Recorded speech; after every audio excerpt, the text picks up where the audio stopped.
ദൈവനാമത്തിന് പിന്നെ മഹത്വം ഉണ്ടാകട്ടെ. ദൈവഭക്തി എന്ന വിഷയത്തോടുള്ള ബന്ധത്തിൽ നമുക്ക് ഈ ആഴ്ചയും ദൈവസന്നിധിയിൽ കൂടി വന്ന ദൈവനം പഠിക്കുവാനായിട്ട് കർത്താവ് നൽകിയ അവസരത്തിനായിട്ട് നന്ദിയോടെ സ്തോത്രം ചെയ്യുന്നു. കഴിഞ്ഞ ആഴ്ചകളിൽ 2 ആഴ്ചകളിലായിട്ട് നമ്മൾ ദൈവഭക്തി നമ്മുടെ ജീവിതത്തിൽ ആചരിക്കുന്നതിന് നമ്മളെങ്ങനെ ഒരുങ്ങണം എന്നുള്ള വിഷയമാണ് പഠിച്ചുകൊണ്ടിരുന്നത്.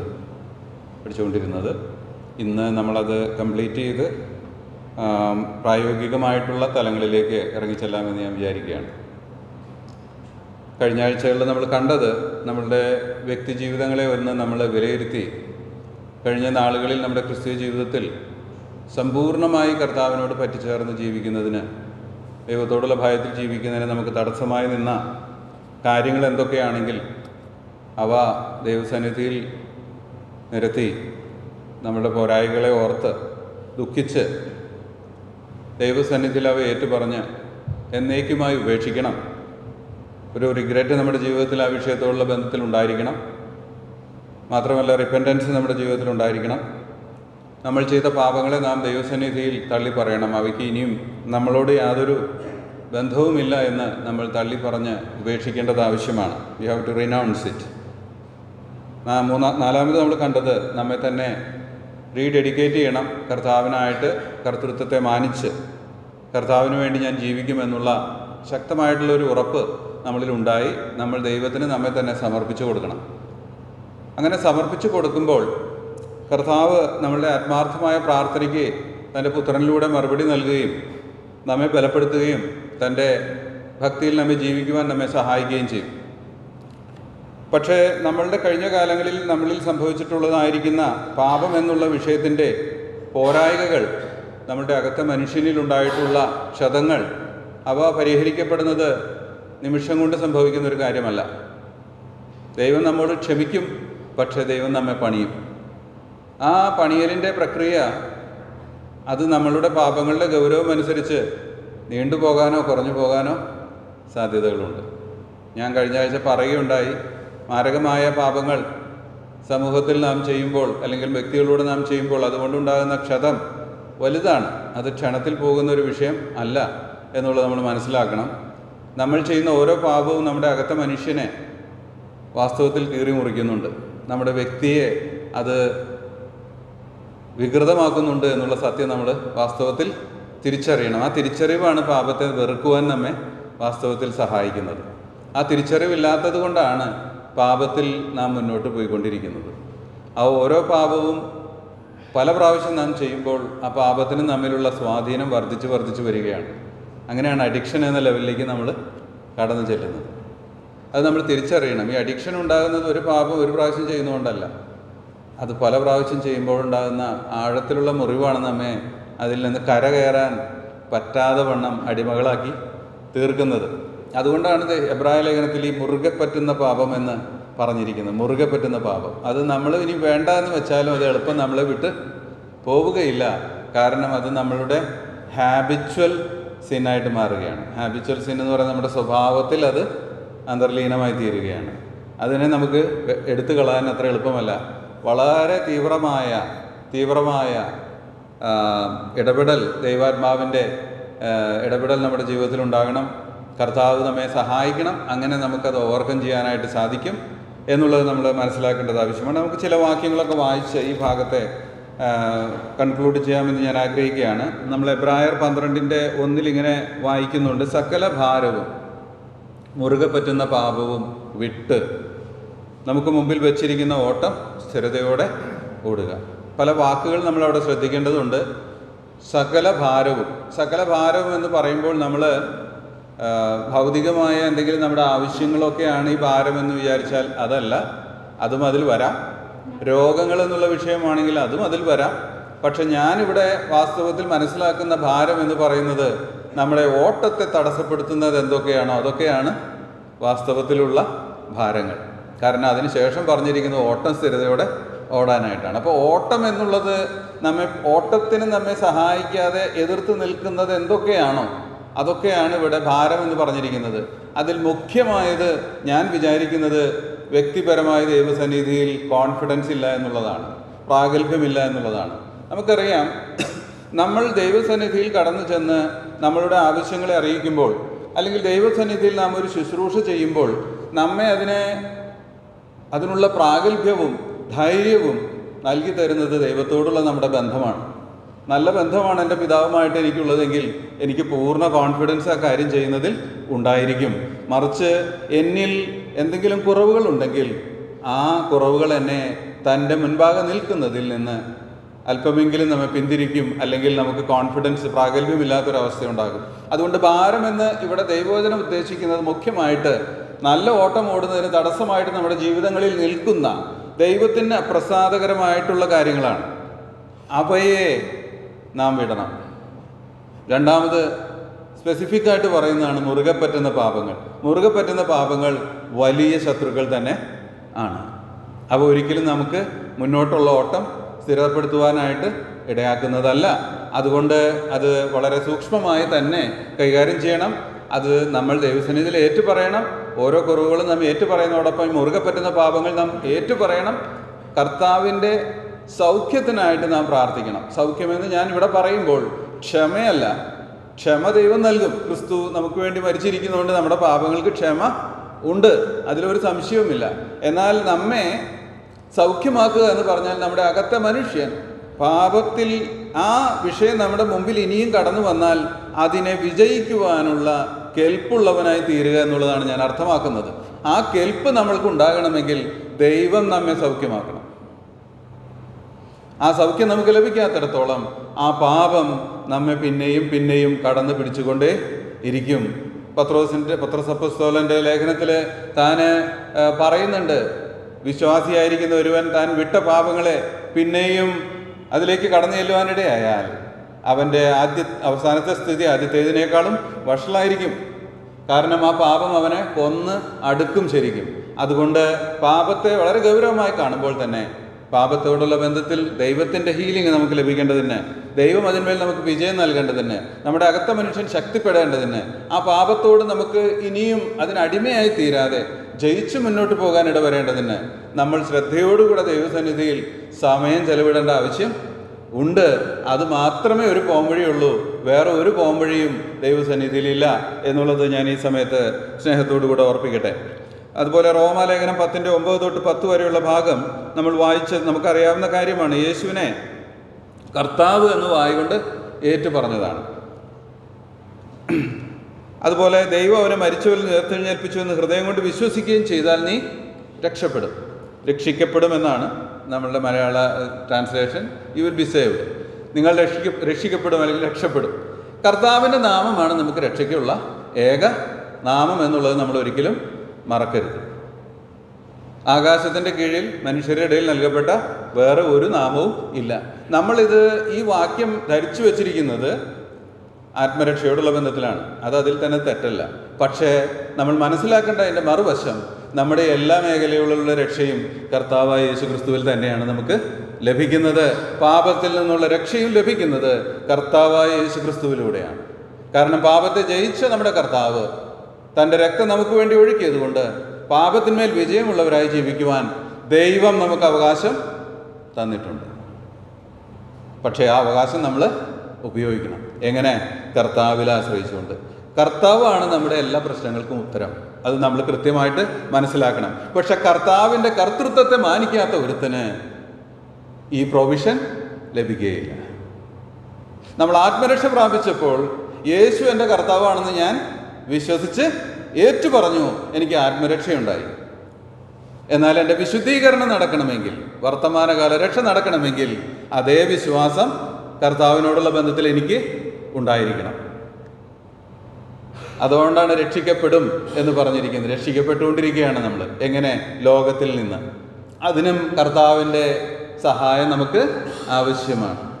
അവൻ മുഖാന്തരം നാം ഇതിലൊക്കെയും പൂർണ്ണജയം പ്രാപിക്കുന്നു. ആർ മുഖാന്തരം? കർത്താവായ യേശു ക്രിസ്തു മുഖാന്തരം. അവനാണ് നമ്മുടെ ജയം, അവനാണ് നമ്മുടെ രക്ഷ.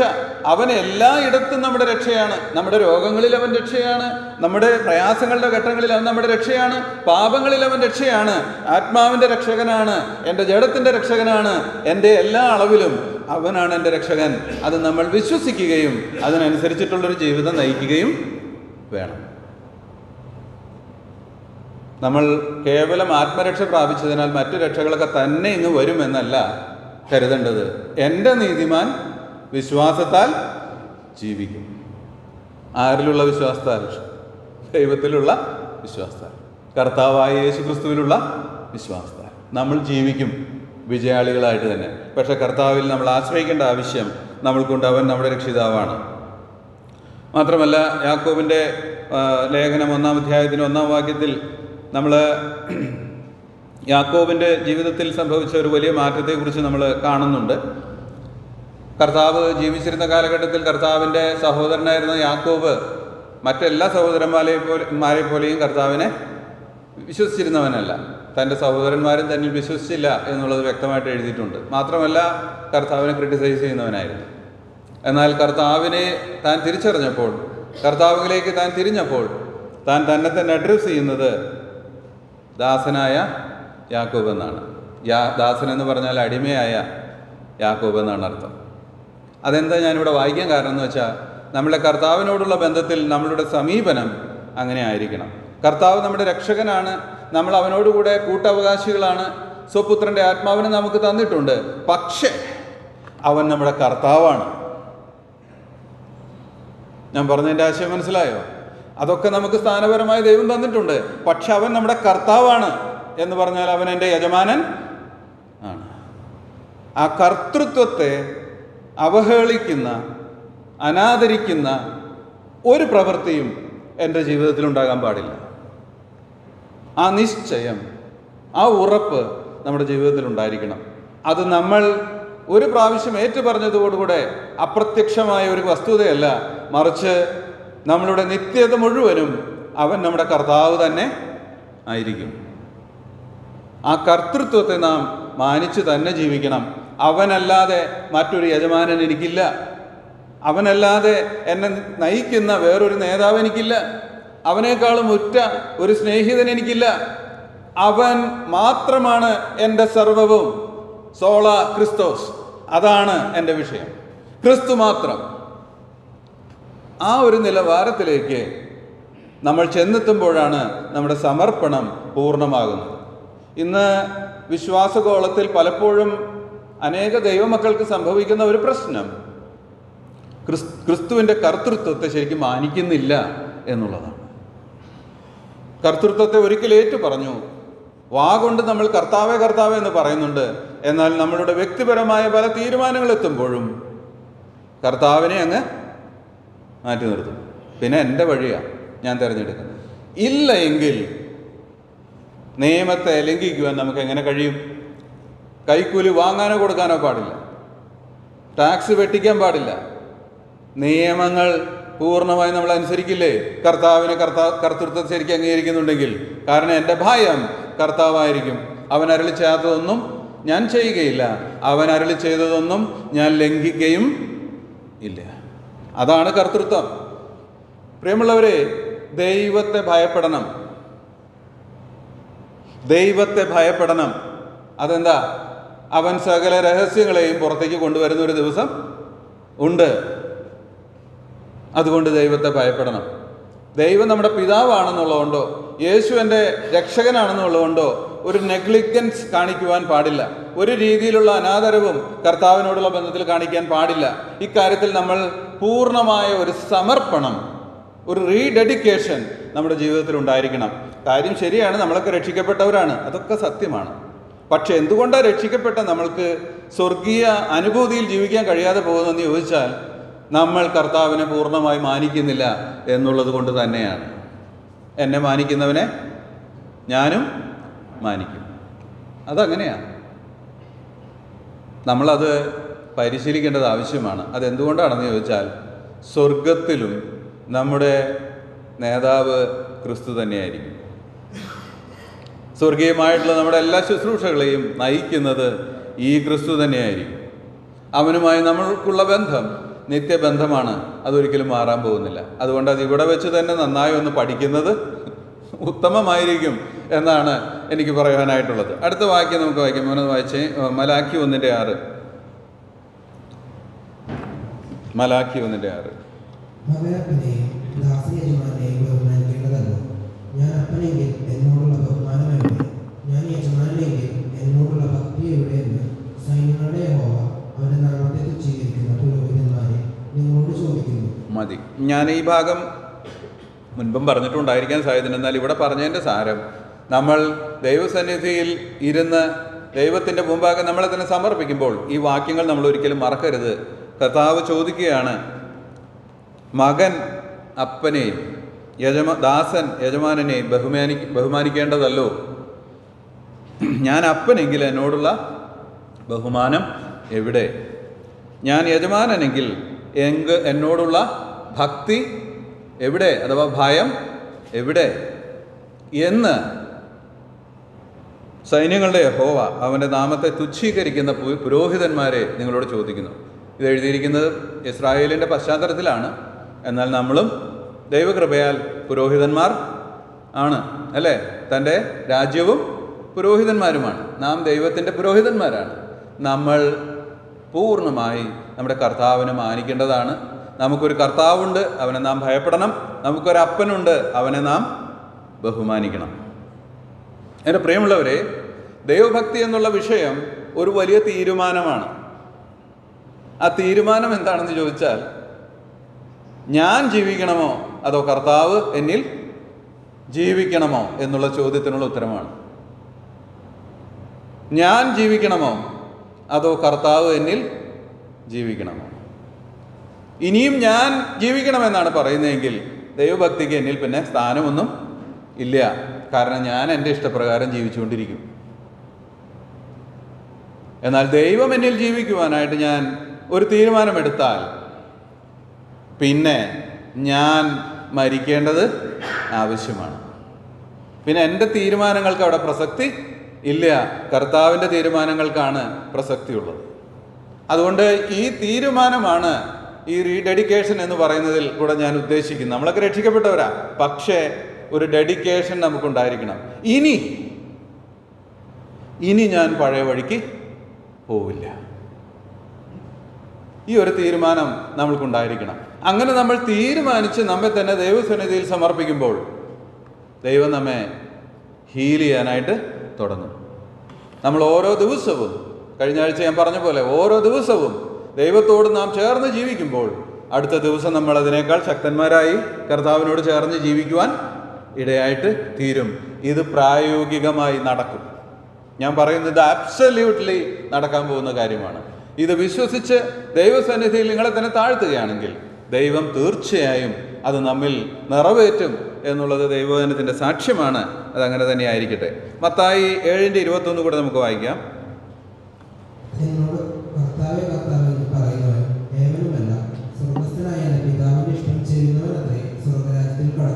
അതെ, ഇതിന് രണ്ടർത്ഥമുണ്ട്. പരോക്ഷമായിട്ടുള്ള അർത്ഥമുണ്ട്, അതിന് നേരിട്ടുള്ള അർത്ഥം ഇസ്രായേലിനോടുള്ള ബന്ധത്തിൽ കർത്താവ് പറഞ്ഞതാണ്. അതായത്, നിങ്ങൾ ദൈവേഷ്ടം ചെയ്യുന്നില്ല, അതുകൊണ്ട് നിങ്ങൾ സ്വർഗരാജ്യത്തിൽ കടക്കുകയില്ല. ദൈവേഷ്ടം എന്താണ്? ദൈവം അയച്ചവനെ വിശ്വസിക്കുക എന്നതത്രേ ദൈവത്തിൻ്റെ ഇഷ്ടം. അവർ കർത്താവിൽ വിശ്വസിച്ചില്ല, അതായിരുന്നു അവരുടെ തെറ്റ്. എന്നാൽ ഇതിൻ്റെ ദൂരവ്യാപകമായിട്ടുള്ള അർത്ഥം എന്ന് പറയുന്നത്, കർത്താവേ കർത്താവേ എന്നുകൊണ്ട് വെറും വാക്കുകളാൽ കർത്താവിനെ സേവിക്കുവാൻ സാധ്യമല്ല. മറിച്ച് ദൈവത്തിൻ്റെ ഇഷ്ടാനിഷ്ടങ്ങൾ തിരിച്ചറിഞ്ഞ് അതിനോട് യോജിക്കുന്ന രീതിയിൽ നമ്മുടെ ജീവിതങ്ങളെ ക്രമപ്പെടുത്തേണ്ടുന്ന ആവശ്യം ഉണ്ട്. നമ്മുടെ ജീവിതങ്ങളെ ക്രമപ്പെടുത്തണം. ഏതൊക്കെ മേഖലകളിൽ നമുക്ക് കുറവുണ്ടോ ആ മേഖലകളെ നമ്മൾ പ്യൂരിഫൈ ചെയ്യണം, നിർമ്മലീകരിക്കണം. അങ്ങനെ നാം നിർമ്മലീകരിക്കുമ്പോഴാണ് ദൈവഭക്തി എന്നുള്ളതിൻ്റെ പൂർണ്ണത നമ്മിൽ കടന്നു വരുന്നത്. ഒരു വിശ്വാസി തൻ്റെ ദൈവഭക്തിക്ക് ക്ഷതം വരുത്തുന്ന ഒരു കാര്യങ്ങളിലും ഇടപെടാൻ പാടില്ല. ഒരു കാര്യങ്ങളും. പ്രത്യേകിച്ച് ഞാൻ കുഞ്ഞുങ്ങളോടുള്ള ബന്ധത്തിൽ പറയാം. നിങ്ങൾ കോളേജിൽ പഠിക്കുമ്പോൾ അല്ലെങ്കിൽ സ്കൂളുകളിൽ പഠിക്കുമ്പോൾ നിങ്ങളോട് കൂടെ ഇരുന്ന് പഠിക്കുന്ന നിങ്ങളുടെ സഹപാഠികൾ അവർ പല തരത്തിലുള്ള വിശ്വാസങ്ങളുള്ളവരും പല കാര്യങ്ങൾ ചെയ്യുന്നവരുമായിരിക്കും. നമ്മൾ അങ്ങനെയുള്ള കാര്യങ്ങളിലൊന്നും പോയി വീഴരുത്. നമ്മൾ അങ്ങനെയുള്ള കാര്യങ്ങളിൽ പങ്കെടുക്കരുത്. അതെന്താ? നമ്മുടെ ദൈവത്തെ അങ്ങനെ സേവിക്കേണ്ടതല്ല.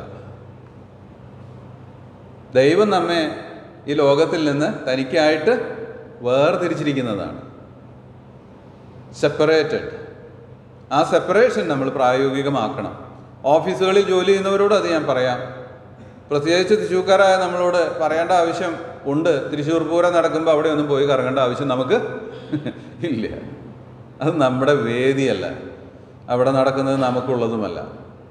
ഇങ്ങനെയുള്ള കാര്യങ്ങളെയൊക്കെ വിട്ട് അകന്നിരിക്കണം. കാരണം നമ്മുടെ കർത്താവ് അവൻ തീക്ഷ്ണതയുള്ളവൻ ആണ്. He's A jealous God. അങ്ങനെ എന്നെ എഴുതിയിരിക്കുന്നത്. ഞാൻ തീക്ഷ്ണതയുള്ള ദൈവമാകുന്നു. ദൈവത്തിന് അനിഷ്ടമായ കാര്യങ്ങളിൽ നമ്മൾ പോയി തലയിടരുത്, ഇടപെടരുത്. അത് നമുക്കുള്ളതല്ല. നമ്മൾ വേർപാട് അനുഷ്ഠിക്കണം. അത് ആ രീതിയിൽ നമ്മുടെ ജീവിതങ്ങളെ സൂക്ഷിക്കേണ്ടത് ആവശ്യമാണ്. യോബിൻ്റെ 1:8 നമുക്കൊന്ന് വായിക്കാം. യോബ് ദൈവഭക്തന്മാർ ചെയ്യുന്ന പ്രവൃത്തി അവിടെ പറയുന്നുണ്ട്. യഹോവ സാത്താനോട്, എന്റെ ദാസനായ യോബിന്മേൽ നീ ദൃഷ്ടി വെച്ചു. അവനെ പോലെ നിഷ്കളങ്കനും നേരുള്ളവനും ദൈവഭക്തനും ദോഷമുണ്ടാകുന്നവനും ഭൂമിയിൽ ആരുമില്ലല്ലോ എന്ന് അരുളി ചെയ്തു. ഭൂമിയിൽ ആരും ഇല്ലല്ലോ. ആ കാലഘട്ടത്തിൽ ജീവിച്ചിരുന്ന എല്ലാ മനുഷ്യരിലും ശ്രേഷ്ഠനായ മനുഷ്യനായിട്ടാണ് യോബിനെ ദൈവം തന്നെ സാക്ഷീകരിക്കുന്നത്. ദൈവത്തിനറിയാത്തൊരു മനുഷ്യനും ഭൂമിയിലില്ലല്ലോ. പക്ഷെ അവിടെ പറയുന്നൊരു വാക്ക്, പ്രത്യേകം ശ്രദ്ധിക്കേണ്ട ഒരു വാക്ക്, ദോഷം വിട്ട് അകലുന്നവൻ. ശ്രദ്ധിക്കുക ആ പദം, ദോഷം വിട്ട് അകലുന്നവൻ. ഒരു ദൈവഭക്തനിൽ എപ്പോഴും ഉണ്ടായിരിക്കേണ്ട ഒരു സ്വഭാവം എന്ന് പറയുന്നത് ദോഷം മനസ്സിലാക്കുവാനും അതിൽ നിന്ന് അകന്നിരിക്കുവാനും അവൻ പരിശീലിക്കണം. ഒരിക്കലും കോംപ്രമൈസ് ചെയ്യരുത് ഈ ഏരിയയിൽ. ദൈവഭക്തൻ കോംപ്രമൈസ് ഇല്ലാത്തവനാണ്. അവൻ്റെ ഒരേ ഒരു ടാർഗറ്റ് എന്ന് പറയുന്നത് അവനെ വിളിച്ചിരിക്കുന്ന ദൈവത്തെ പൂർണ്ണമായി പ്രസാദിപ്പിക്കുക എന്നുള്ളതാണ്. അതുകൊണ്ടാണ് ഈ ദോഷം വിട്ടകലുന്നത്. ദോഷം കണ്ടാൽ മാറിപ്പോവുക, അതിലേക്ക് നമ്മൾ ചേർന്ന് പോകരുത്, അതിൽ നിന്ന് അകലുക. തന്നെ നിർമ്മലീകരിക്കണം. നമ്മൾ യോഹന്നാൻ്റെ സുവിശേഷത്തിൽ ലേഖനത്തിൽ വായിച്ചല്ലോ, 3-ാം അധ്യായം. അവനിൽ ഈ പ്രത്യാശയുള്ളവനെല്ലാം അവൻ നിർമ്മലനായിരിക്കുന്നത് പോലെ തന്നെ നിർമ്മലീകരിക്കുന്നു. ആ നിർമ്മലീകരിക്കുന്ന പ്രക്രിയ നമ്മളിൽ നിറവേറണം. അതാണ് ഞാൻ ഈ പറഞ്ഞു വരുന്നതിൻ്റെ ഒക്കെ സാരം. നമ്മൾ നമ്മെ തന്നെ വേർതിരിക്കണം. ദൈവത്തിന് വേണ്ടി നമ്മളെ ഹോളി വെസൽസ് ആയിട്ട്, വിശുദ്ധ പാത്രങ്ങളായിട്ട് മാറ്റണം. പാപങ്ങളോട് ഒരിക്കലും കോംപ്രമൈസ് ചെയ്യരുത്. സദൃശവാക്യം 8:13. യഹോവഭക്തി ദോഷത്തെ വെറുക്കുന്നതാകുന്നു.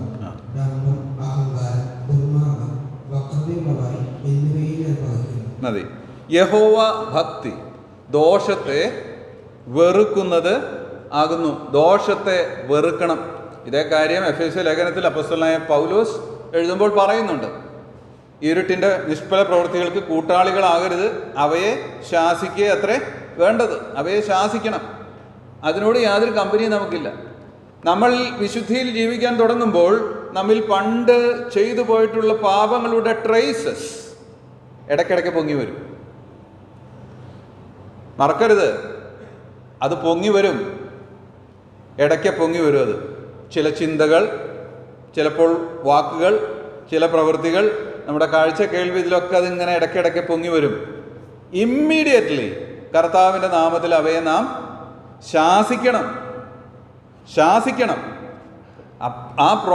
അതിനെയാണ് റിനൗൺസ് ചെയ്യുക എന്ന് പറയുന്നത്. പാപത്തെ നാം ശാസിച്ച് അകറ്റണം. അത് നമ്മെ സ്വാധീനിക്കുവാൻ ശ്രമിക്കുന്ന ശത്രുക്കളാണെന്നുള്ള തിരിച്ചറിവ് നമുക്ക് ഉണ്ടായിരിക്കണം. നമ്മളൊരു പോർക്കളത്തിലാണെന്നുള്ള റിയലൈസേഷൻ നമുക്ക് ശരിക്കും വേണം. നമ്മൾ രക്ഷിക്കപ്പെട്ട എല്ലാം പെർഫെക്റ്റ് എന്നാണ് നമ്മുടെ പൊതുവായിട്ടുള്ള ചിന്താഗതി.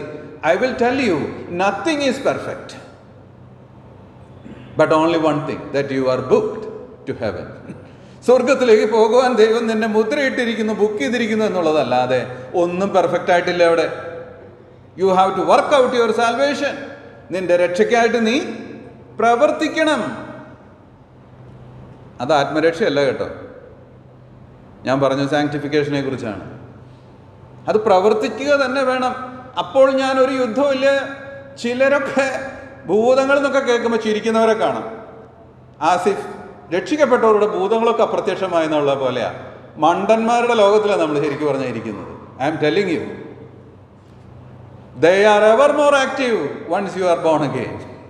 പറഞ്ഞു മനസ്സിലായോ? നീ രക്ഷിക്കപ്പെട്ടപ്പോൾ അവർ കൂടുതൽ ഉത്സുകരാണ് നിന്നെ തോൽപ്പിക്കുവാൻ. രക്ഷിക്കപ്പെടാതിരിക്കുന്നവരെ കുറിച്ച് അത്ര ബോധറേഷൻ അവർക്ക് ഇല്ല. കാരണം അവരുടെ കൈപ്പിടിയിലാണ് ഇവൻ ഇരിക്കുന്നത്. രക്ഷിക്കപ്പെട്ട് കഴിയുമ്പോൾ അവരൊക്കെ എഴുന്നേൽക്കും. ഇവൻ എങ്ങനെ വീഴ്ത്തണം? നിങ്ങൾ വിചാരിക്കുന്നുണ്ടോ ഈ ഇരിക്കുന്ന നിങ്ങളെക്കുറിച്ച് എതിരാളികൾക്ക് കൃത്യമായ ഇൻഫർമേഷൻ ഇല്ല എന്ന്? ഞാൻ ഒരു സത്യം പറയാം, നമ്മയൊക്കെ കൃത്യമായിട്ട് നമ്മുടെ എതിരാളികൾ അറിയുന്നുണ്ട്. നമ്മൾ അങ്ങനെയൊന്നും ഇല്ലയെന്ന് വിചാരിച്ചിട്ടാണ് ഇരിക്കുന്നതെങ്കിൽ തെറ്റാണ് കേട്ടോ. മനസ്സിലാക്കിക്കൊള്ളണം, നമ്മളെ നന്നായി അറിയുന്ന എതിർ സൈന്യമുണ്ട്. പക്ഷേ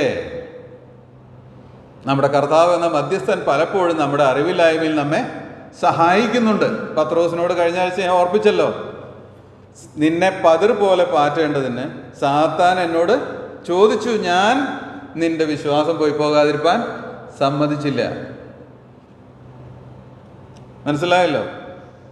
നമ്മെ ചിലപ്പോഴൊക്കെ കർത്താവ് നമ്മുടെ ഇഗ്നറൻസിൽ നിന്ന് രക്ഷിക്കുന്നുണ്ട്. അതുകൊണ്ട് ഇതൊന്നും ഇല്ലാന്ന് വിചാരിച്ച് ജീവിക്കരുത്. We are on a war footage. നമ്മളൊരു യുദ്ധമുഖത്താണ് നിൽക്കുന്നത്. എതിരാളി സജീവമാണ്. അവൻ പാപമെന്നുള്ള എതിരാളിയെ കൊണ്ട് നമ്മെ തോൽപ്പിക്കുവാൻ ജാഗരൂകനാണ്. കഴിഞ്ഞ കാലങ്ങളിൽ നമ്മിൽ വന്നുപോയിട്ടുള്ള പാപങ്ങളെ അവന് നന്നായിട്ട് അറിയാം. അതെടുത്തുപയോഗിക്കുവാൻ അവന് നന്നായിട്ട് അറിയാം. പക്ഷേ അവയെ ശാസിക്കണം. ദോഷത്തെ വെറുക്കണം, പാപത്തെ വെറുക്കണം. അവയോടുള്ള വെറുപ്പ് നമ്മളുടെ വാക്കുകളിലൂടെ, നമ്മളുടെ പ്രവൃത്തികളിലൂടെ, നമ്മളുടെ ചിന്തകളിലൂടെ പ്രകടമാക്കണം. അതെന്താ പ്രകടമാക്കണ്ടേ? അപ്പം നമുക്ക് ഇങ്ങനൊരു ഇതുണ്ട്. ദൈവം ഇതൊക്കെ അറിയുന്നില്ലേ? ദൈവം ഇതൊക്കെ അറിയുന്നുണ്ട്. ഞാൻ പലപ്പോഴും ഓർക്കാറുണ്ട്, നമ്മളോട് ദൈവം പ്രാർത്ഥിക്കാൻ പറഞ്ഞിട്ടുണ്ട് അല്ലേ? പ്രാർത്ഥിക്കുന്നതിന് ബൈബിളിൽ എപ്പോഴും എക്സാമ്പിൾസ് കൊടുത്തിരിക്കുന്നിടത്തൊക്കെ ഉള്ളിലല്ല പ്രാർത്ഥിക്കുന്നത്, അവർ പുറത്താണ് പ്രാർത്ഥിക്കുന്നത്. സത്യമല്ലേ? പരീശനും ചുങ്കക്കാരനും പരീശനും കൂടെ പ്രാർത്ഥിക്കാൻ പോയപ്പോൾ രണ്ടുപേരും ഉറക്കത്തിനെയാണ് പ്രാർത്ഥിക്കുന്നത്, അല്ലാതെ മൗനമായിട്ടൊന്നുമല്ലല്ലോ. സത്യമല്ലേ? ശലോമോൻ ദേവാലയ പ്രതിഷ്ഠ ചെയ്തപ്പോഴും ഉറക്കം എല്ലാവരും കേൾക്കുക തന്നെയാണല്ലോ പ്രാർത്ഥിച്ചത്. കർത്താവ് യോഹന്നാന്റെ സുവിശേഷത്തിൽ 17 പ്രാർത്ഥിച്ചപ്പോഴും കേൾക്കാൻ വേണ്ടിയാണ് പ്രാർത്ഥിച്ചത്. ദൈവത്തിന് നമ്മൾ കേൾക്കാൻ പാകത്തിന് പ്രാർത്ഥിക്കണമെന്നുണ്ടോ? ഞാനപ്പോൾ അതിനെക്കുറിച്ച് ഇങ്ങനെ ചിന്തിച്ചപ്പോൾ എനിക്ക് ഒരു കാര്യം മനസ്സിലായി. ദൈവത്തിന് അങ്ങനെ വേണമെന്ന് തന്നെ നിർബന്ധമുണ്ട്. അതെന്താ? അത് ദൈവത്തെ പ്രതിയല്ല, പിന്നെയോ മറ്റു പലരെയും പ്രതിയാണ്. ഞാൻ പറയുന്നതിൻ്റെ ആശയം മനസ്സിലായോ? ഞാൻ എൻ്റെ ലോയൽറ്റി എൻ്റെ കർത്താവിനോടാണെന്ന് എൻ്റെ വായ് കൊണ്ട് പറയണം. അതെന്തുകൊണ്ടാണെന്ന് ചോദിച്ചാൽ അത് കേൾക്കാൻ ഒരാളും കൂടെ ഉണ്ട്. ആരാണ്? എൻ്റെ എതിരാളി. മനസ്സിലായോ? അത് കേൾക്കണം അവൻ. ഈ പാപത്തെ ഞാൻ വെറുക്കുന്നു എന്ന് എൻ്റെ വായ് കൊണ്ട് ഞാൻ പറയണം. അത് കേൾക്കാൻ ദൈവത്തിന് ഇഷ്ടമാണ്. പക്ഷെ അതിലപ്പുറത്ത് വേറൊരുത്തിന് അത് കേൾക്കണം. പറഞ്ഞു മനസ്സിലായല്ലോ? ഈ ഡിസസോസിയേഷൻ എന്ന് വെച്ചാൽ അതിൽ നിന്നുള്ള വേർപാട് ദൈവം അറിയുന്നുണ്ട് നമ്മുടെ ഉള്ളിൽ നടക്കുമ്പോൾ. പക്ഷെ ലോകം അറിയുന്നത് ഞാൻ പറയുമ്പോഴാണ്. പിശാച് സർവജ്ഞാനിയല്ല എന്നുള്ളത് നമ്മൾ ഒരിക്കലും മറക്കരുത്. അവന് വാക്കുകൾ കൊണ്ട് തന്നെ ദൈവം അത് ന്യായീകരിക്കും. ഇയ്യോബിനെ വേണമെന്നും പറഞ്ഞിട്ട് ദൈവത്തിൻ്റെ അടുക്കൽ പിശാച് ചെന്നപ്പോൾ ഇയ്യോബിനെതിരെ ദൈവം എന്താ ഇയ്യോബിന് വേണ്ടി പറഞ്ഞു കൊടുത്തത്? അവനെ പോലെ നേരുള്ളവൻ ഇതൊക്കെയുണ്ട്. അത് കഴിഞ്ഞ് അടുത്ത തവണ ചെല്ലുമ്പോൾ എന്താ പറയണേ? വെറുതെ നീ അവനെ എന്നോട് നീ അവനെ ചോദിച്ചു, ഞാൻ അവനെ ബുദ്ധിമുട്ടിച്ചു. അവനിപ്പോഴും വിശ്വാസം പിടിച്ചുകൊണ്ടിരിക്കുക. സത്യമല്ലേ? അവൻ്റെ ഭാര്യ വന്നിട്ട് പറഞ്ഞു വിശ്വാസം ജയിച്ച് ദൈവത്തെ തള്ളിപ്പറാന്ന് പറഞ്ഞപ്പോൾ അവൻ എന്താ പറഞ്ഞേ? നീ ഒരു പൊട്ടിയെ പോലെ സംസാരിക്കുന്നു. അത് റെക്കോർഡാണ് ആ മെസ്സേജ്. അതെടുത്തിട്ടാണ് പറയുന്നത്. അവൻ വിശ്വാസം പിടിച്ചുകൊണ്ടിരിക്കുക. പിശാചിന് അവിടെ വർത്തമാനം പറയാൻ പറ്റില്ല. പിന്നെ പറഞ്ഞു മനസ്സിലായല്ലോ? അപ്പോൾ അവൻ അടുത്ത കാർഡ് എടുത്തിട്ടു. എന്താണ്? നീ അവൻ്റെ ശരീരത്തെ ഒന്ന് തൊട്ടു നോക്കും. പറഞ്ഞു മനസ്സിലായല്ലോ? ദൈവം മുൻപാകെ നമുക്ക് എതിരെ പറയുന്ന അപവാദി അവൻ നമ്മുടെ വാക്കുകളെ വാല്യൂ ചെയ്യുന്നുണ്ട്. ഒപ്പം ദൈവം നമ്മുടെ വാക്കുകളെ വാല്യൂ ചെയ്യുന്നുണ്ട്. ഇത് നടക്കുന്നുണ്ട് ഈ ലോകത്തിൽ. അതുകൊണ്ടാണ് ഞാൻ പറഞ്ഞേ, പാപത്തെ നാം ശാസിക്കണം. ദൈവവചനത്തിൽ എഴുതിയിരിക്കുന്ന വാക്കാണത്. പാപത്തെ ശാസിക്കണം. അപ്പോഴാണ് നമ്മൾക്ക് നമ്മുടെ കർത്താവിനോടുള്ള ലോയൽറ്റി വെളിപ്പെടുന്നത്, പാപത്തോടുള്ള നമ്മുടെ എതിർപ്പ് വെളിപ്പെടുന്നത്. പാപത്തെ ഞാൻ വേണ്ട എന്ന് പറയുമ്പോൾ ഞാൻ ആരെയാ വേണ്ട എന്ന് പറയുന്നേ? അതിൻ്റെ സോഴ്സിനെയാണ് ഞാൻ വേണ്ടാന്ന് പറയുന്നത്, പിശാചിനെ എനിക്ക് വേണ്ടാന്ന് പറയുന്നത്. പറഞ്ഞു മനസ്സിലായല്ലോ? ക്ലിയറാണ് കാര്യം. അപ്പോൾ ദൈവത്തിനൊരു കേസ് ഉണ്ട്. എന്താണ് ആ കേസ്? അവൻ നിന്നെ തള്ളി, എന്നെ സ്വീകരിച്ചു. അവനെ പ്രൊട്ടക്റ്റ് ചെയ്യേണ്ടത് എൻ്റെ ഉത്തരവാദിത്തമാണ്. പറയുന്നത് മനസ്സിലായോ? അവൻ നിന്നെ തള്ളി, എന്നെ കൈക്കൊണ്ടു. അവനെ പ്രൊട്ടക്റ്റ് ചെയ്യേണ്ടത് എൻ്റെ ഉത്തരവാദിത്തമാണ്. അവനെ തൊടാൻ പറ്റില്ല. മനസ്സിലായല്ലോ ഈ പറഞ്ഞതിൻ്റെ ആശയം? ഇത് നടക്കുന്നുണ്ട്. ആത്മീക യുദ്ധക്കളത്തിലാണ് നമ്മൾ, പ്രിയമുള്ളവരെ. അതുകൊണ്ട് നമ്മുടെ എല്ലാ ചെയ്തികളും, നമ്മളുടെ എല്ലാ വാക്കുകളും, നമ്മളുടെ എല്ലാ ചിന്തകളും, നമ്മളുടെ കാഴ്ചയും കേൾവിയും ദൈവാനുരൂപമായി തീരണം. അങ്ങനെയുള്ള ഒരുത്തനെ തൊടാൻ പിശാചിന് പറ്റില്ല. ദൈവം ചിലപ്പോൾ വിട്ടുകൊടുക്കും, യോബിനെ വിട്ടുകൊടുത്ത പോലെ. പക്ഷെ അവന് സ്വമേധയെ അവനെ തൊടാൻ അവകാശമില്ല. അവൻ്റെ അപവാദമൊന്നും അവിടെ നടക്കുകയില്ല. തോറ്റുപോകും അവൻ ദൈവസന്നിധിയിൽ നിൽക്കുമ്പോൾ. ഒരു വാക്ക് നമ്മെക്കുറിച്ച് പറയാനില്ലാതെ വരുമ്പോൾ അവനൊരു കേസില്ല വാദിക്കാൻ. പറഞ്ഞു മനസ്സിലായോ? പ്രിയമുള്ളവരെ, അങ്ങനെയാണ് നമ്മൾ ദൈവത്തോട് നന്ദിയുള്ളവരായിട്ട് ജീവിക്കേണ്ടത്. This is the way we have to pay back for the blood lord son has shed for us. പറഞ്ഞു മനസ്സിലായോ? അവൻ നമുക്ക് വേണ്ടി രക്തം ചൊരിഞ്ഞതിന് എങ്ങനെ നമുക്ക് നന്ദി കാണിക്കാൻ പറ്റുമെന്ന് ചോദിച്ചാൽ ഇങ്ങനെയാണ് നന്ദി കാണിക്കേണ്ടത്. എങ്ങനെ? എതിരാളിക്ക് വാക്ക് പറയാനില്ലാതെ ആക്കണം നമ്മൾ. അപ്പോഴാണ് വാസ്തവത്തിൽ നമ്മുടെ കർത്താവിനെ നാം മാനിക്കുന്നത്. അതാണ് നമ്മളിൽ നിന്ന് ദൈവം ആഗ്രഹിക്കുന്നത്. ഇനി ദൈവഭക്തിയുടെ ആചരണം എന്ന വിഷയത്തിലേക്ക് നമുക്ക് കടക്കാം. ദൈവഭക്തി ആചരിക്കുക എന്ന് പറയുമ്പോൾ അതൊരു ഡെയിലി ഹാബിറ്റാണ്. അതൊരിക്കലും ഒരു വൺ ടൈം ഈവൻ്റ് അല്ല. രക്ഷിക്കപ്പെടുന്നത് ഒരു വൺ ടൈം ഈവൻ്റാണ്. ഒരിക്കൽ നമ്മൾ കർത്താവിനെ രക്ഷിതാവായിട്ട് ഹൃദയത്തിൽ സ്വീകരിച്ച് ഏറ്റുപറയുന്നു, വിശ്വാസം പ്രഖ്യാപിക്കുന്നു. അത് വൺ ടൈം ഈവൻ്റാണ്. വീണ്ടും വീണ്ടും രക്ഷിക്കപ്പെടുകയില്ല ആത്മരക്ഷ. പക്ഷേ ദൈവഭക്തി അത് നിരന്തരം നമ്മൾ ആചരിക്കേണ്ടുന്ന ഒരു കാര്യം ആണ്. അതെന്തുകൊണ്ടാണെന്ന് ചോദിച്ചാൽ ദൈവഭക്തിയെ തകർക്കുവാൻ, ദൈവത്തോടുള്ള നമ്മുടെ ആശ്രയത്തെ, സമ്പൂർണ്ണ സമർപ്പണത്തെ തകർക്കുവാൻ വളരെ കൃത്യമായ പ്ലാനുമായിട്ട് വർക്ക് ചെയ്യുന്ന മറ്റൊരു ടീം ഉണ്ട്, നമ്മുടെ എതിരാളികൾ. അത് നമ്മൾ ഒരിക്കലും മറക്കരുത്. നമ്മൾ ദൈവഭക്തിയോടുകൂടെ ജീവിക്കാൻ തുടങ്ങുമ്പോൾ നമ്മുടെ ജീവിതത്തിൽ പല പ്രശ്നങ്ങൾ വരാനായിട്ടും തുടങ്ങും. ഞാനത് വളരെ കൃത്യമായിട്ട് പറയാം. നമ്മൾ ഭക്തന്മാരായി ജീവിക്കാൻ തുടങ്ങുമ്പോൾ ഒരു ഭാഗത്ത് പരീക്ഷണങ്ങളും വർദ്ധിച്ചുകൊണ്ടിരിക്കും. അതെന്താണെന്ന് ചോദിച്ചാൽ എങ്ങനെയൊക്കെ നമ്മെ കലക്കിക്കളയാം എന്നുള്ളത് അവൻ ശ്രമിച്ചുകൊണ്ടിരിക്കും, എതിരാളി. പക്ഷെ ഞാനൊരു കാര്യം പറയാം. ഒരു ദൈവദാസൻ പറഞ്ഞ വാക്ക് ഞാൻ ഉദ്ധരിക്കുകയാണ്. അവർ എനിമി ഈസ് വെൽ സ്ട്രോങ്. അവൻ നല്ല ശക്തനാണ്. പക്ഷേ നമ്മുടെ ദൈവം, അവൻ അത്യുന്നതനാണ്. പറഞ്ഞു മനസ്സിലായോ? നമ്മുടെ എതിരാളി നമ്മേക്കാൾ ശക്തനാണ്. പക്ഷേ നമ്മളുടെ കർത്താവ്, അവൻ അത്യുന്നതനാണ്. അവനെ തൊടാനായിട്ട് ആർക്കും സാധ്യമല്ല. അതുകൊണ്ടാണ് നമ്മൾ ഫുള്ളി കർത്താവിൽ റിലൈ ചെയ്യേണ്ട ആവശ്യം നമുക്കുള്ളത്. ദൈവഭക്തനായിട്ട് ജീവിക്കണമെങ്കിൽ നമ്മുടെ സ്വന്തം ശക്തി കൊണ്ട് നടക്കുകയില്ല. പിന്നെ ആരുടെ ശക്തി കൊണ്ട് നടക്കുക? കർത്താവായ യേശു ക്രിസ്തുവിൻ്റെ ശക്തി കൊണ്ട് മാത്രമേ നടക്കുകയുള്ളൂ. അതുകൊണ്ട് അവനിൽ തന്നെ നമ്മൾ ആശ്രയിക്കേണ്ടി വരും ദൈവഭക്തനായിട്ട് ജീവിക്കുമ്പോൾ. പക്ഷെ വിജയിക്കുമോ? 100% വിജയിക്കും. ഞാൻ പറയുന്നത് 100% വിജയിക്കും. ഇനീഷ്യലി ചിലപ്പോൾ ഒരല്പമൊക്കെ ഇങ്ങനെ നമ്മൾ വീണ്ടും എഴുന്നേൽക്കേണ്ടൊക്കെ അനുഭവം ഉണ്ടാകാം. പക്ഷെ കുറച്ച് കഴിഞ്ഞ് കഴിയുമ്പോൾ നമ്മളുടെ അനുഭവമായിട്ട് ജീവിത ശൈലിയായി തന്നെ മാറും. പിന്നെ നമ്മൾ പാപം ചെയ്യാനാണ് ബുദ്ധിമുട്ടായി തീരുക. ഞാൻ പറയുന്നതിൻ്റെ ആവശ്യം മനസ്സിലായോ? കുറച്ച് കഴിയുമ്പോൾ പാപം ചെയ്യാൻ നമുക്ക് ബുദ്ധിമുട്ടായി തീരും. കാരണം അത് നമ്മുടെ ജീവിത ശൈലി അല്ലാതെ ആയി മാറും. രണ്ടും തമ്മിൽ ഭയങ്കര കോൺട്രാസ്റ്റ് ഉണ്ട്.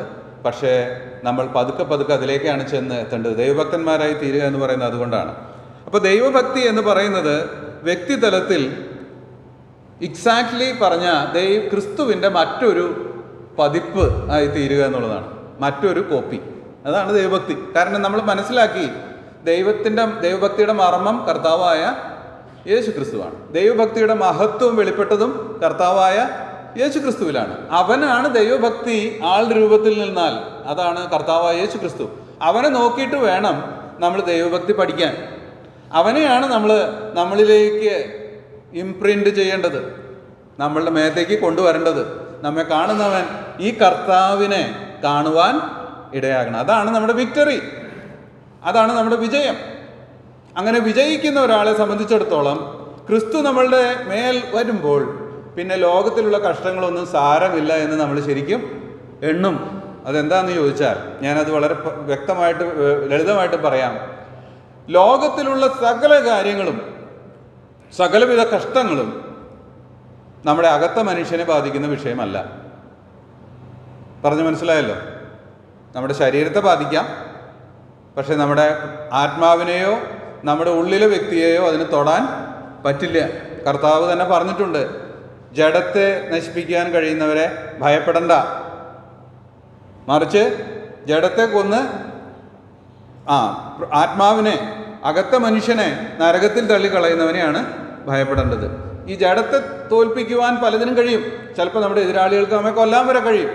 രോഗങ്ങൾ വന്ന് നമ്മൾ നശിച്ചു വേണമെങ്കിൽ നമ്മുടെ ശക്തി ക്ഷയിച്ചു പോകാം. അതൊക്കെ ശരീരത്തിലുള്ള വിഷയങ്ങളാണ്. അകത്ത മനുഷ്യനെ തൊടാൻ ഇവയ്ക്കൊന്നും കഴിവില്ല. പക്ഷെ ദൈവഭക്തൻ, അകത്ത മനുഷ്യൻ നല്ല സ്ട്രോങ് ആണ്. അവനെ സംബന്ധിച്ചിടത്തോളം ഈ പുറത്തെ കാര്യങ്ങളൊന്നും പിന്നെ വലിയ വിഷയമായിട്ട് ഇരിക്കുകയില്ല. ഇങ്ങനെയാണ് നമ്മൾ ലോകത്തെ ജയിക്കുന്നത്. ഇതാണ് അപ്പോസ്തലനായ പൗലോസ് പറയുന്ന കാര്യം. അപ്പോസ്തലനായ പൗലോസ് ഇങ്ങനെ പറഞ്ഞുവല്ലോ, ഓടി നേരത്തേക്കുള്ള ലഘുവായ കഷ്ടം. അല്പ കഷ്ടമൊക്കെ ഇവിടെയുണ്ട്, സാരില്ല, വേറെ വലുത് വരുന്നുണ്ട്, അത് മതി. അകത്ത മനുഷ്യനെ തൊടുന്ന വിഷയങ്ങളെയാണ് നമ്മൾ ഭയപ്പെടേണ്ടത്. പുറത്തെ മനുഷ്യനെ തൊടുന്ന വിഷയങ്ങളിൽ വലിയ ഭയമൊന്നും ശരിക്കും പറഞ്ഞാൽ ആവശ്യമില്ല. കാരണം ആഫ്റ്റർ ഓൾ ഈ ജഡ ഇവിടെ ഇട്ടിട്ട് പോകാനുള്ളതല്ലേ, ഇത് ഇവിടെ കിടക്കാനുള്ളതാ. ഇത് സ്ഥായിയായിട്ടുള്ളതല്ല, താൽക്കാലികമാണ്. ഇത് ഭൂമിയിൽ നിന്നുള്ളതാണ്, ഇത് മണ്ണാണ്, ഇതിവിടെ കിടന്നോളും. കൊണ്ടുപോകുന്നത് അകത്തെ മനുഷ്യനെയാണ്.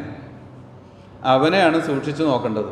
അവനെ തൊടാൻ ഈ ലോകത്തിലെ ഒരു രോഗത്തിനും ഒരു കഷ്ടത്തിനും ഒരു പീഡനത്തിനും ഒരു രീതിയിലുള്ളതായിരിക്കുന്ന നിന്ദകൾക്കും കഴിയുകയില്ല. പ്രിയമുള്ളവരെ, അവനെയാണ് നാം സൂക്ഷിക്കേണ്ടത്, നമ്മുടെ അകത്തെ മനുഷ്യനെ. അങ്ങനെ നാം സൂക്ഷിക്കുന്നുവെങ്കിൽ പുറത്തെ മനുഷ്യന് സംഭവിക്കുന്ന ഒന്നും പിന്നെ നമ്മെ തൊടാൻ പോകുന്നില്ല. അതാണ് ദൈവഭക്തി ആചരിക്കുമ്പോൾ നമ്മിൽ സംഭവിക്കുന്ന മറ്റൊരു വ്യത്യാസം. അപ്പോൾ കർത്താവിൻ്റെ പതിപ്പായിട്ട് നാം തീരുമ്പോൾ നമ്മുടെ വ്യക്തി ജീവിതം ക്രിസ്തുവിനെ പോലെ ആയിത്തീരും. പിന്നെ ലോകത്തെ ജയിക്കുന്നവരായിട്ട് നാം മാറും. ലോകത്തെ ജയിക്കും. ലോകത്തെ ജയിക്കുക എന്ന് പറഞ്ഞാൽ ലോകത്തിൻ്റെ ഒരു ടെംപ്റ്റേഷൻസും ഒരു രീതിയിലുള്ളതായിരിക്കുന്ന വേദനകളും നമ്മെ വാസ്തവത്തിൽ വേദനിപ്പിക്കാത്ത അവസ്ഥയിലേക്ക് നമ്മളെ കൊണ്ടുചെന്നെത്തിക്കും. നിങ്ങൾക്ക് സാവകാശം കിട്ടുകയാണെങ്കിൽ നോർത്ത് കൊറിയയിൽ നടക്കുന്ന പീഡനങ്ങളെക്കുറിച്ചൊന്ന് പഠിക്കുന്നത് നല്ലതാണ്. ജയിലുകളിൽ കിടക്കുന്നവരുടെ, നിങ്ങൾ വിശ്വസിക്കില്ല അവർ കടന്നു പോകുന്ന കഷ്ടതയുടെ തീവ്രത. അത്ര ഭയങ്കരമാണ്. അവരെ പിടിച്ചു കൊണ്ടുപോയി ഇടുന്നത്, വിശ്വാസത്തിൻ്റെ പേരിൽ പിടിച്ചുകൊണ്ടിടുന്നത് സാധാരണ ജയിലിലല്ല, ഏറ്റവും റിമോട്ടായിട്ടുള്ള ഏരിയയിൽ, ഏറ്റവും തണുപ്പുള്ള സ്ഥലത്ത്, കൊടും തണുപ്പ്, അവിടെ കൊണ്ടവരിടുക. നേരെ ചെവ ഭക്ഷണം കൊടുക്കില്ല. പണിഷ്മെൻറ്റിന് വേണ്ടി മാത്രം കല്ലുടക്കലാണ് അവരുടെ തൊഴിൽ, പാറക്കല്ല്. പണിഷ്മെൻറ്റിന് വേണ്ടി കൃത്യം ക്വാണ്ടിറ്റി കറക്റ്റായിട്ട് നിവർത്തിക്കണം, അല്ലെങ്കിൽ അടി കിട്ടും. ഇതിൻ്റെയൊക്കെ മധ്യേ അവരുടെ വിശ്വാസം അവർ സംരക്ഷിക്കുന്നുണ്ട്. ഞാനൊരു ടെസ്റ്റിമണി വായിച്ച് വാസ്തവത്തിൽ കരഞ്ഞുപോയി. അവർ വാക്യങ്ങൾ, അവരുടെ കയ്യിൽ ബൈബിളൊന്നുമില്ല, ഈ ഓർമ്മയിലുള്ള വാക്യങ്ങളേ ഉള്ളൂ. ഈ വാക്യങ്ങൾ അവർ എഴുതുന്നത് ഐസിലാണ്. ഐസിൻ്റെ ബ്ലോക്കിൽ എഴുതി വയ്ക്കും കൈ കൊണ്ട്, അടുത്ത ആൾക്കത് വായിക്കാൻ. കുറച്ച് കഴിയുമ്പോൾ ഇത് മാഞ്ഞു പോകും, തെളിവുണ്ടാവില്ല. കാരണം ഇത് എഴുതിയത് വല്ലവനും കണ്ടാൽ അത് കുറ്റമാണ്, അടുത്ത ശിക്ഷ വരും. കൈകൊണ്ട് എഴുതി ഈ വിരൽ നഷ്ടപ്പെട്ടു പോകും അവരുടെ. കാരണം ഇത് നമ്പായി പോകും കുറച്ച് കഴിയുമ്പോൾ. മനസ്സിലായോ? ഈ കൈവിരൽ നഷ്ടപ്പെട്ടു പോകും. പക്ഷേ വിശ്വാസം അവർ കാക്കും. നമുക്കൊന്നും ഊഹിക്കാൻ പറ്റാത്ത വിശ്വാസമാണ് അവർ പാലിക്കുന്നത്. ലോകത്തിൽ പല മനുഷ്യർ, അവരൊക്കെ വിശ്വാസത്തിന് വേണ്ടി സഹിക്കുന്നുണ്ട്. ഞാൻ പറയാം, ദൈവഭക്തനെന്ന് പറഞ്ഞാൽ അവനാ. അല്ലെങ്കിൽ അവളാണ് അതിൻ്റെ മധ്യേ നിലനിൽക്കുന്നവർ. അതുകൊണ്ടാണ് ഞാൻ പറഞ്ഞു, നമ്മൾ ദൈവത്തോടുള്ള ഭക്തി നമ്മിൽ വർദ്ധിക്കുമ്പോൾ ലോകത്തിന് പിന്നെ നമ്മളുടെ മേലെ വലിയ സ്വാധീനമൊന്നും ഇല്ല. അവരെന്തും ചെയ്യട്ടെ എന്നുള്ള നിലവാരത്തിലേക്ക് നമ്മൾ ഉയരുകയാണ്.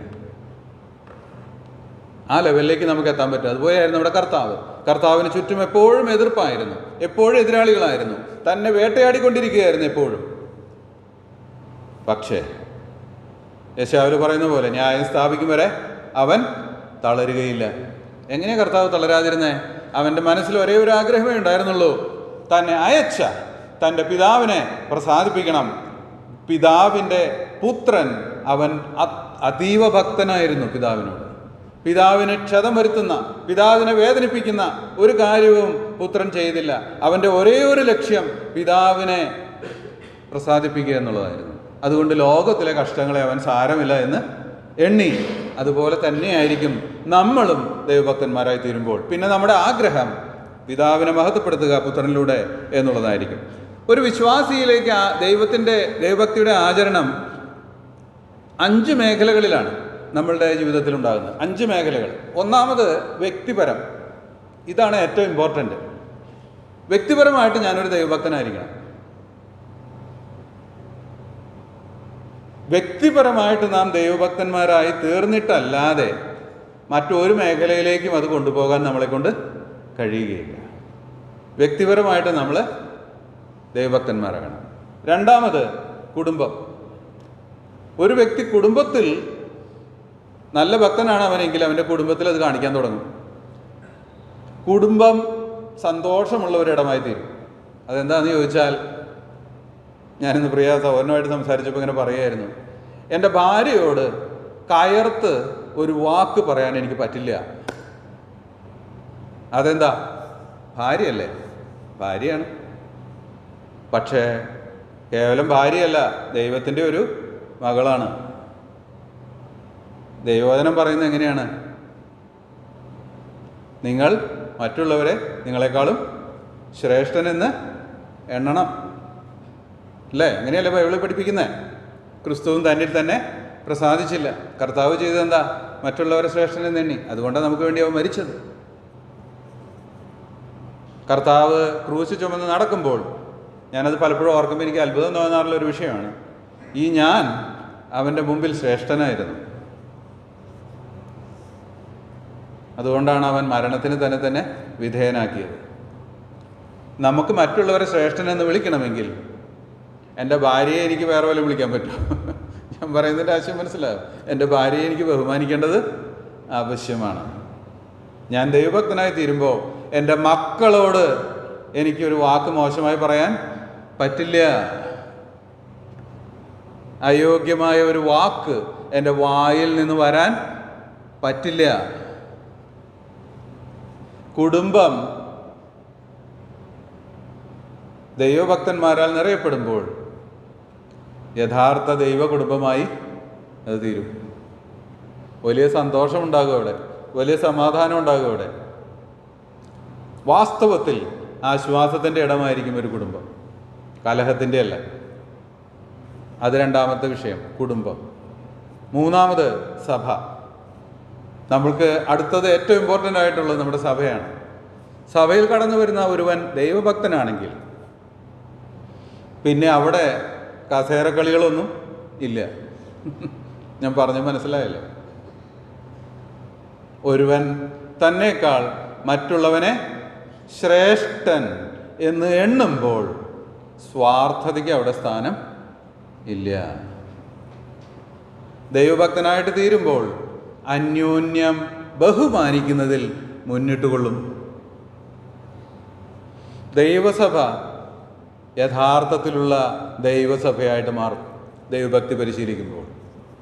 നാലാമത് സമൂഹത്തിലേക്ക് നാം ഇറങ്ങിച്ചെല്ലുമ്പോൾ നമ്മുടെ അയൽക്കാർ, നമ്മുടെ ചുറ്റുവട്ടത്തുള്ളവർ, നമ്മളോട് കൂടെ ജോലി ചെയ്യുന്നവർ, നമ്മോട് കൂടെ പഠിക്കുന്നവർ, എല്ലാ മേഖലകളിലുമുള്ള നമുക്ക് ചുറ്റുമുള്ള സമൂഹം നമ്മളെ കാണാൻ തുടങ്ങും. ക്രിസ്തുവിൻ്റെ പത്രങ്ങളായിട്ട് നാം യഥാർത്ഥത്തിൽ ലോകത്തിൻ്റെ മുമ്പിൽ വെളിപ്പെടുവാൻ ഇടവരും. അഞ്ചാമത് നിയമത്തിൻ്റെ മുമ്പിൽ. ഒരു കുറ്റവും നമ്മെക്കുറിച്ച് പറയുവാൻ ആർക്കും ഇടയില്ലാത്ത രീതിയിൽ നമ്മുടെ ജീവിതം പെർഫെക്റ്റ് ആയിരിക്കും. ഒരു കുറ്റവും ആർക്കും പറയാൻ പറ്റില്ല. നിങ്ങൾക്ക് ദാനിയേലിനെ കുറിച്ച് ഓർക്കാനായിട്ട് സാധിക്കുമല്ലോ. ദാനിയേൽ ദൈവഭക്തനായിരുന്നു. ഞാനതിനെക്കുറിച്ച് പിന്നീട് ഒന്നുകൂടി എടുക്കും, എന്നാലും ഞാനിപ്പോൾ പറയുക. ദാനിയേൽ ദൈവഭക്തനായിരുന്നു. ദാനിയേലിനെ കുറിച്ച് ഒരു കുറ്റം കണ്ടുപിടിക്കുവാൻ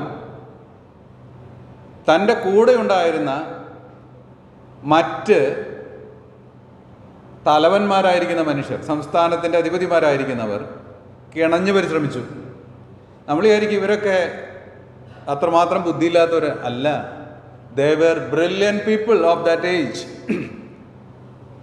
അവരെല്ലാവരും നല്ല യോഗ്യന്മാരാ.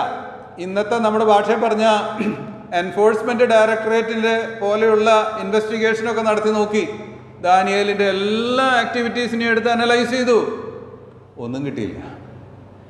അപ്പോൾ അവർ നിശ്ചയിച്ചു, ഇവൻ്റെ കാര്യത്തിൽ ന്യായപ്രമാണത്തിൽ നിന്നല്ലാതെ, അപ്പോൾ ഇവൻ്റെ ദൈവത്തോട് ഇവൻ ചെയ്യുന്ന എന്തെങ്കിലും കാര്യമല്ലാതെ വേറെ ഒന്നിലും നമുക്ക് ഇവനെ പിടിക്കാൻ പറ്റില്ല. നിങ്ങൾ ആ വാക്കൊന്ന് ശ്രദ്ധിച്ചു നോക്കണം. എന്തൊരു ടെസ്റ്റിമണിയാണത്. 127 സംസ്ഥാനങ്ങളുടെ തലവനാണ് ഈ മനുഷ്യൻ. 127 സംസ്ഥാനങ്ങൾ എന്ന് പറയുന്നത് ഇന്നത്തെ രാജ്യങ്ങളാണ് പലതും. ഇന്ത്യ മുതൽ അങ്ങോട്ട് കിടക്കുകയാണ്. ഹിന്ദു ദേശം മുതൽ എന്ന് പറയുന്ന സ്ഥലം മുഴുവൻ ഇവരുടെ കയ്യിലാണ്. ഇത്രമാത്രം രാജ്യങ്ങളുള്ള ഒരു എംപയർ, സാമ്രാജ്യത്തിലാണ് ഈ ദാനിയേൽ പ്രധാന ദേശാധിപതിയായി ഇരിക്കുന്നത്. ഒരുപാട് കാര്യം ചെയ്യുന്നവനാണ് താൻ, ഒരുപാട് കാര്യം. പക്ഷെ ഒറ്റ കാര്യത്തിൽ അവന് കുറ്റം കണ്ടെത്താൻ കഴിഞ്ഞില്ല. നിങ്ങളൊന്നും ചിന്തിച്ചു നോക്കിയിട്ടുണ്ടോ അതിൻ്റെ സിവിയറിറ്റി, അതിൻ്റെ വലിപ്പമൊന്നും ചിന്തിച്ചു നോക്കിയിട്ടുണ്ടോ? ഈ കൊച്ചി ഇന്ത്യയിൽ, ഈ കൊച്ചി ഇന്ത്യ കൊച്ചല്ല, വലുതാണ്. അതിലുള്ള ശ്രീ നരേന്ദ്രമോദി അദ്ദേഹം വളരെ അധ്വാനം കഴിക്കുന്ന മനുഷ്യനാണ്, വളരെ കുറച്ച് ഉറങ്ങുന്ന മനുഷ്യനാണ്. അതങ്ങനെയാണ് രാഷ്ട്രത്തിൻ്റെ നേതാക്കന്മാരൊക്കെ. ഇതുപോലെ ഒരു 10-120 എണ്ണം പറഞ്ഞു, മനസ്സിലായോ? അതൊക്കെ ഭരിക്കുകയാണ് ഈ മനുഷ്യൻ, എന്നിട്ട് ഒരു കുറ്റം കണ്ടുപിടിക്കാൻ പറ്റില്ല. അപ്പോൾ അദ്ദേഹം എത്രമാത്രം പെർഫെക്റ്റ് ആയിരുന്നു നിങ്ങളൊന്ന് ചിന്തിച്ച് നോക്കിയാൽ മതി. നിയമത്തിൻ്റെ മുമ്പിൽ ഒരു കുറ്റവും ഉണ്ടായിരുന്നില്ല. അതാണ് ഒരു ദൈവ പൈതൽ. അങ്ങനെ ആയിരിക്കണം ദൈവമക്കൾ, അങ്ങനെ ആയിരിക്കണം ദൈവഭക്തർ. അതിലൊരു കോംപ്രമൈസും നമുക്കുണ്ടാകാനായിട്ട് പാടില്ല. ഈ 5 തലങ്ങളിലാണ് നമ്മൾ ഈ വിഷയം പഠിക്കാനായിട്ട് പോകുന്നത്. നമ്മൾ ഈ വിഷയം പഠിക്കുന്നതിനോടുള്ള ബന്ധത്തിൽ കർത്താവായ യേശു ക്രിസ്തുവിൽ ഉണ്ടായിരുന്ന 14ഓളം വിഷയങ്ങൾ എടുത്ത് പഠിക്കാൻ പോവാം. 14 ക്യാരക്ടേഴ്സ്. ഈ ക്യാരക്ടേഴ്സ് നമുക്കറിയാത്തതൊന്നുമല്ല, പക്ഷേ ഈ വിഷയങ്ങൾ നമ്മൾ അല്പമായിട്ട് ദൈവഭക്തിയോടുള്ള ബന്ധത്തിലൊന്ന് ഒത്തിരി കൂടെ ആഴമായിട്ടൊന്ന് പഠിക്കാൻ പോവുകയാണ്.